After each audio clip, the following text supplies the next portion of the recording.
Oui, merci Monsieur le Président. Merci, chers collègues, de tous ces points relevés.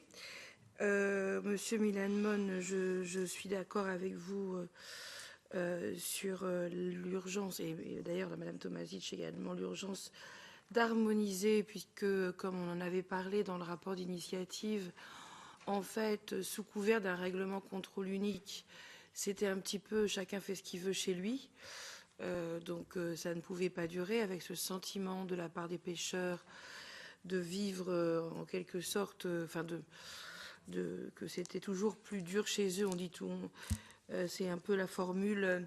La mer est plus bleue de l'autre côté de la frontière sur le plan du contrôle. Bon, et il fallait essayer de régler ce problème.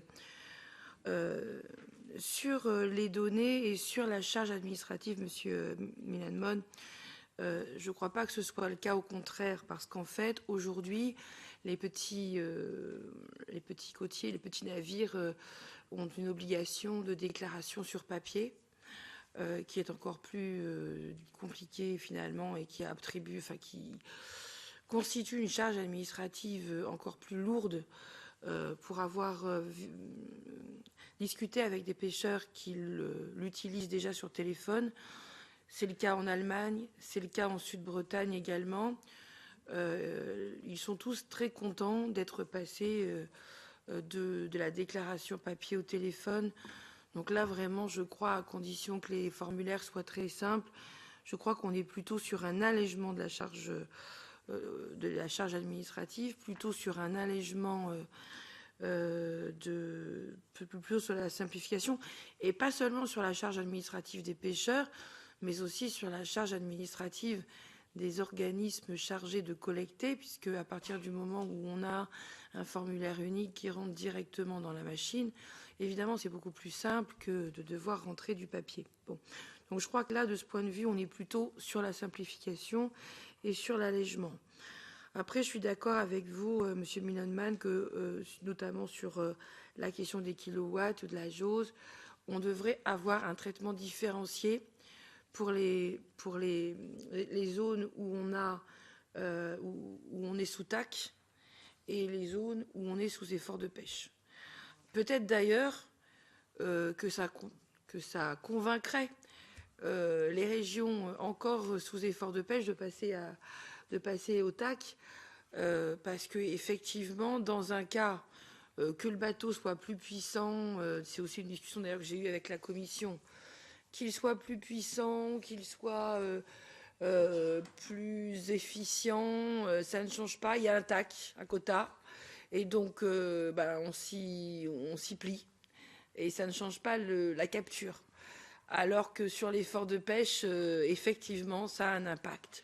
C'est pour ça que je ne veux pas remuer le couteau dans la plaie, mais sur la Méditerranée, je pense qu'il fallait aussi appliquer la règle des tacs à quotas, mais c'est un autre débat. Bon, en tout cas, je suis d'accord avec vous, et on pourrait indiquer une distinction dans le règlement contrôle. Je n'y avais pas pensé, mais je trouve que c'est une excellente idée. Sur la flexibilité des infractions constatées dont vous parliez de la part des contrôleurs, là aussi, je pense que j'ai pas voulu l'écrire. C'est compliqué dans un règlement d'autoriser une flexibilité. Et c'est peut-être là où, s'il doit y avoir une flexibilité, elle doit être harmonisée. Et c'est peut-être là que la formation unique des contrôleurs, ou en tout cas une formation, un module unique par l'EFCA, pourrait avoir son avantage. En tout cas, je n'ai pas osé le mettre, mais c'est vrai que la question peut se poser. Bon, Madame Tomasic, je vous ai répondu sur la charge administrative. Je suis d'accord avec vous sur le fait qu'il ne faut pas que le nouveau règlement contrôle apparaisse comme une inflation d'infractions et de sanctions. Et là, il faudra qu'on soit vigilant. Quoi qu'en pense, excusez-moi, je ne suis pas du tout irrespectueux, mais quoi qu'en pense la Commission, je pense qu'il faut qu'on ait quand même qu'on soit raisonnable sur l'inflation des infractions. Je voudrais aussi dire à M. Bock que sur le risque de surcontrôle, c'est justement ce que nous préconisons, c'est-à-dire le fait d'harmoniser la fréquence également, c'est-à-dire que l'harmonisation, Elle doit aussi contrôler la fréquence et la régularité du contrôle. Et je voudrais bien sûr répondre sur la pêche récréative. C'est effectivement une activité qui se développe et c'est très bien. Je veux dire, il ne s'agit pas de sanctionner particulièrement la pêche récréative. Ici, en commission de la pêche, enfin en tout cas dans ce rapport, nous n'avons pas la main pour dire combien de personnes à bord, ça c'est pas de notre responsabilité, c'est plutôt la responsabilité de la sécurité. C'est peut-être une autre réglementation qui serait nécessaire, mais en tout cas, c'est pas le but du règlement contrôle. En revanche, qui est notre responsabilité, c'est le contrôle des captures. Et pourquoi est-ce qu'on a ajouté la pêche récréative? Parce que justement, comme c'est une activité qui se développe, pas seulement en Pologne, mais à peu près partout, en Méditerranée, enfin à peu près dans toutes les mers de l'Union européenne, eh bien, elle a des conséquences sur la ressource halieutique. Et puisqu'elle a des conséquences sur la ressource halieutique, elle doit aussi figurer, elle doit aussi être contrôlée pour ne pas faire peser sur la ressource un poids trop lourd. Alors après, 2 mots, s'il vous plaît, Monsieur le Président, à la Commission. Et puis, on sera libéré pour l'instant de ce rapport contrôle. 2 mots à la Commission. Le premier sur la vidéo surveillance versus tensiomètre capteur.